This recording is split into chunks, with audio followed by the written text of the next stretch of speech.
We're going to talk about concubines. All right, sex in the Bible. Sex in the Bible. I like. Dander, there are many ways to have women in the Bible. Is that correct? Yes, there are many ways to have women anywhere. There are 8 types of marriage in the Old Testament. Oh, is that right? There are 8. Yeah. I didn't know that. I guess there's 1, which is when you get married. 2, when you get married to a concubine, right? That's at least 2. And then there's 6 more. Right. The first is one man, one woman, like we see in Genesis 2:24. Okay. And then one man, multiple women. That's like in Utah, right? Yeah. Okay. Also seen in the stories of Jacob, Esau, Gideon, David, Solomon, etc. Which makes you think that it shouldn't be a sin, but here we are. Well, I mean, the Bible doesn't really call it a sin. No. We're going to... And yet it's illegal in America. All right, go ahead. Right. I mean, we can talk about the legalization of polygamy. We will. At some time. The third type of marriage is Levirate marriage. Are you familiar with this one? I sure am not. Okay. But I bet it's something to do with the Levites, right? It is not, actually. Okay. The Levirate marriage is between a man and his deceased brother's wife. We're going to talk about that too here in depth. I'm just going to list them here at the beginning of this. The 5th form of marriage is a man, his wife, and a concubine. The 6th is a man and his female prisoners of war. The 7th is a man who rapes or forces himself upon a virgin. And the 8th is of a man and his female slave. So I just wanted to run down real quick and address the ones that we had good scripture evidence for. And then we can move on to one last tidbit about how females sort of have a role in the Old Testament. Let's do it. Can you read 23 and 24 in Genesis 2? The man said, "This is now bone of my bones and flesh of my flesh. She shall be called woman, for she was taken out of man. That is why a man leaves his father and mother and is united to his wife, and they become one flesh." That's right. And that's kind of the gold standard, it would seem, for the Old Testament. That's Cleave and leave, right? That's right. That's like the ideal scenario. That's not what we get. We do see, for example, as we previously stated, multiple wives with Jacob, Esau, Gideon, David, Solomon, and others, and it's never condemned by the Lord. So that's kind of problematic. A little bit. The third type of marriage, the Levirate marriage, shows up in Genesis 38, also in Deuteronomy 25, and also in the story of Ruth and Boaz. But just for the sake of brevity, let's read Deuteronomy 25, 5 through 6, is where we find the specific ordinance on this type of marriage. If brothers are living together and one of them dies without a son, his widow must not marry outside of the family. Her husband's brother shall take her and marry her and fulfill the duty of a brother-in-law to her. The first son she bears shall carry on the name of the dead brother, so that his name will not be blotted out from Israel. So this is a matter of preserving the family lineage. I don't think they even had last names, right? No. Okay, so it's very important to preserve their first name. Right. Just so they're distinguished. I think that's an idiom, for the lineage. I don't think they specifically care that the name Abraham is carried on to perpetuity. The fourth type of marriage, a man and his wife and her servant, we're hitting that right now. Oh, okay. Well, she became a wife, actually, according to Genesis 16. But Abraham did have a concubine, and we're about to find out who that was. In the fifth form of marriage, a man, his wife, and a concubine, we read a number of people in the Old Testament that had concubines. So Abraham's concubine, which is found in Genesis 25 and 1 Chronicles 132, is Keturah. And then Abraham's brother had a concubine named Reumah.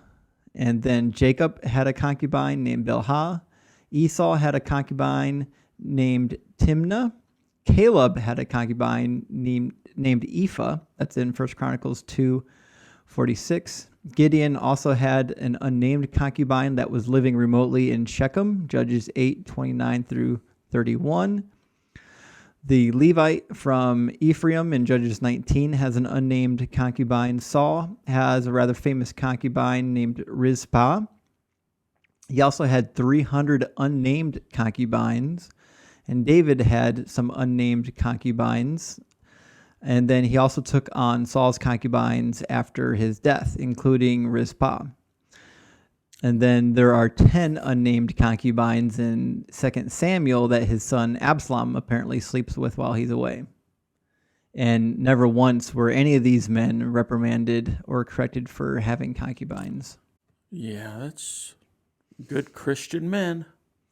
Well, since Christ hadn't existed yet, I assume Good Jewish men. The sixth form of marriage, a man and female prisoners of war, which is found in Numbers 31, 1 through 18, Deuteronomy 21, 11 through 14, and Judges 21, 6 through 14 are the notable places. Let's read Deuteronomy 21, 10 through 14. Dan, can you do that? Sure. When you go to war against your enemies, and the Lord your God delivers them into your hands, and you take captives, if you notice among the captives a beautiful woman and are attracted to her, you may take her as your wife. Bring her into your home and have her shave her head, trim her nails, and put aside the clothes she was wearing when captured. After she has lived in your house and mourned her father and mother for a full month, then you may go to her and be her husband, and she shall be your wife. If you are not pleased with her, let her go wherever she wishes. You must not sell her or treat her as a slave, since you have dishonored her. Yeah, so this is obviously a difficult passage here. They're all difficult passages. Come on. What's interesting here is the nature of how the woman is treated, in that she gets a mere 30 days to mourn the loss of her entire family before she becomes the wife. In Numbers 31, 13 through 18, it says, Moses, Eleazar the priest, and all the leaders of the community went to meet them outside of the camp. Moses was angry with the officers of the army, the commanders of thousands and commanders of hundreds who returned from the battle. Have you allowed all the women to live? He asked them. They were the ones who followed Balaam's advice and enticed the Israelites to be unfaithful to the Lord in Peor.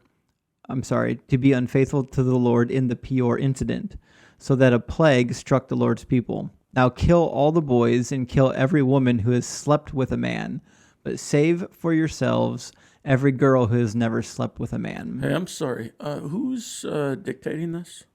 In this particular passage, it's Moses and the elders.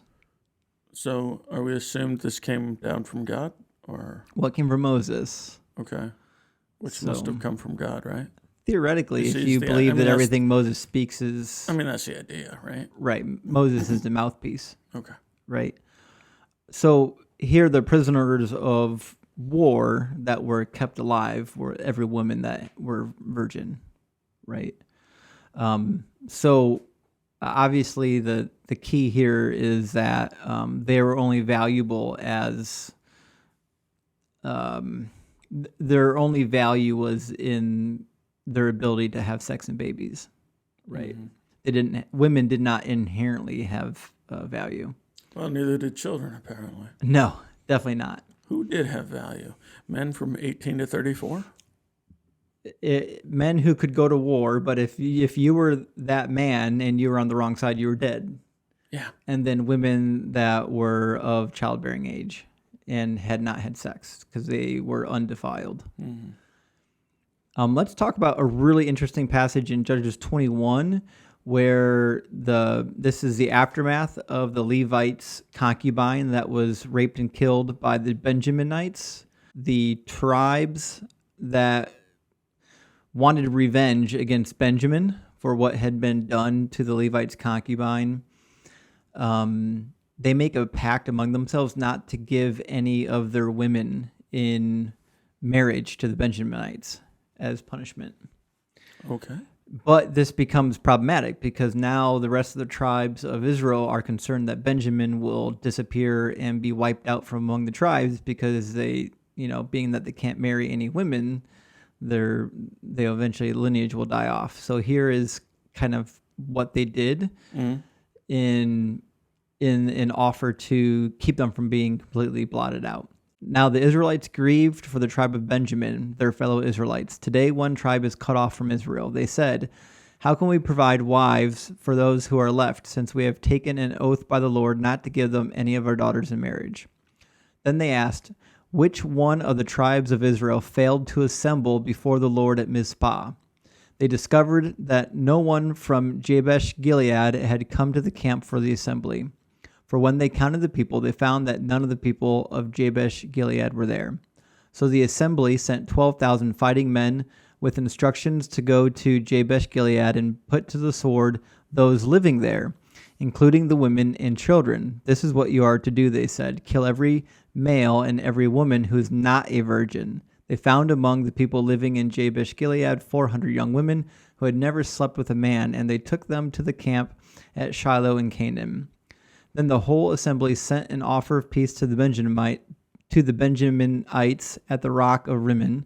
So the Benjaminites returned at that time and were given the women of Jabesh Gilead who had been spared, but there were not enough for them, which leads to a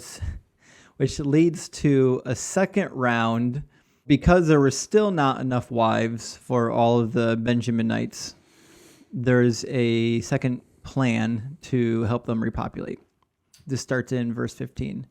The people grieved for Benjamin because the Lord had made a gap in the tribes of Israel. So here we're seeing that the part of this the Lord was doing. Okay. And the elders of the assembly said, with the women of Benjamin destroyed, how shall we provide wives for the men who are left? The Benjaminite survivors must have heirs, they said, so that a tribe of Israel will not be blotted out.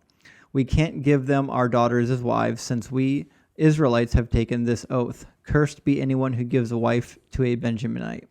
But look, there is an annual festival of the Lord in Shiloh, which lies north of Bethel, east of the road that goes from Bethel to Shechem, and south of Lebanon.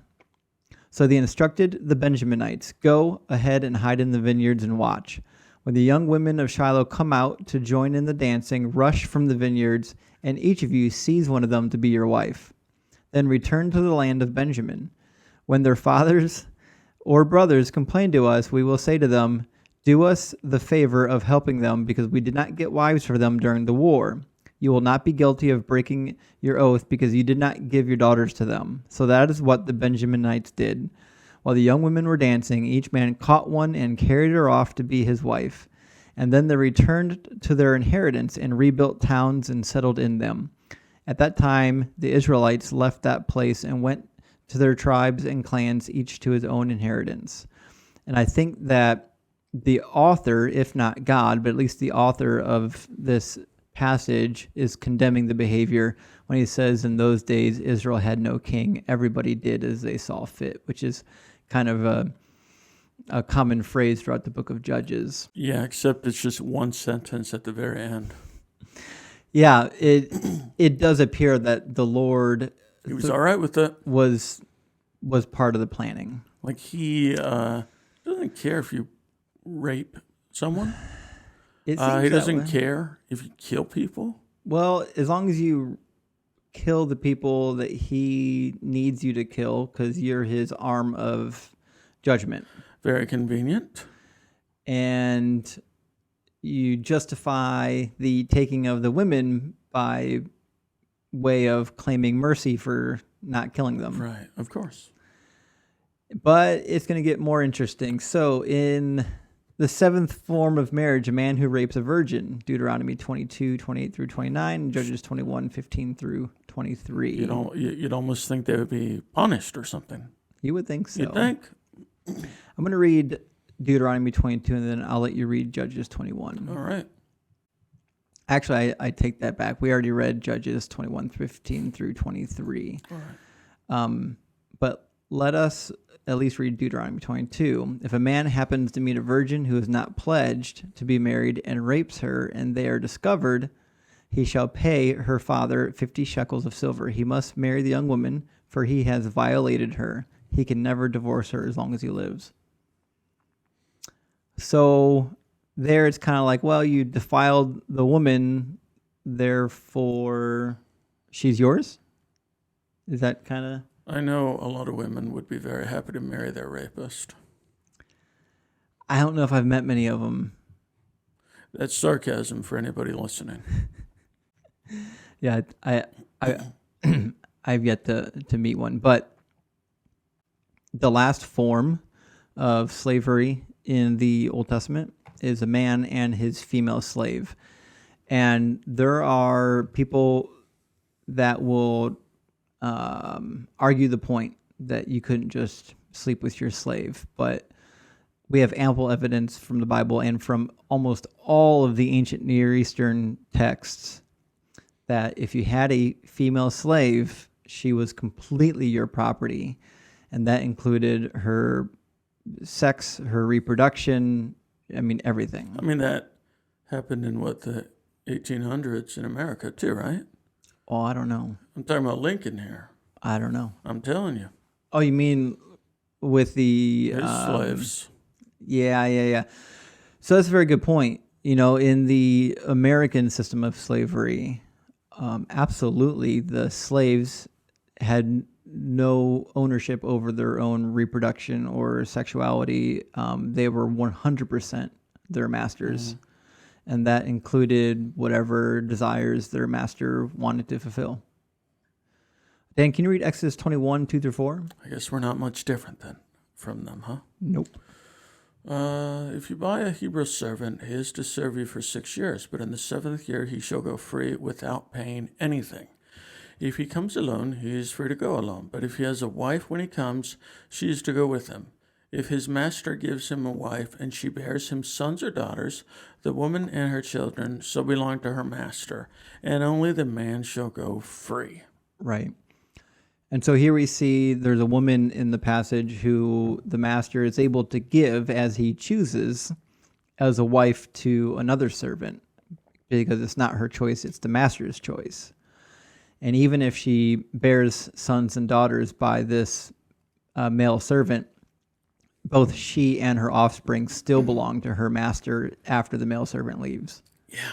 Because her marriage to the other servant is not as important as her ownership by her master. Just a sidebar here. I always wondered why we were a Christian nation, but we were definitely founded on slavery. All right? Mm-hmm, mm-hmm. And now it's because it's in the Bible. Yeah. It feels like it's part of our religion. You know what I mean? God is saying, yeah, go ahead, There's really not a lot of great verses in the Bible that we'd be able to point to and say, oh yeah, slavery is evil. Mm-hmm. Right? Yeah.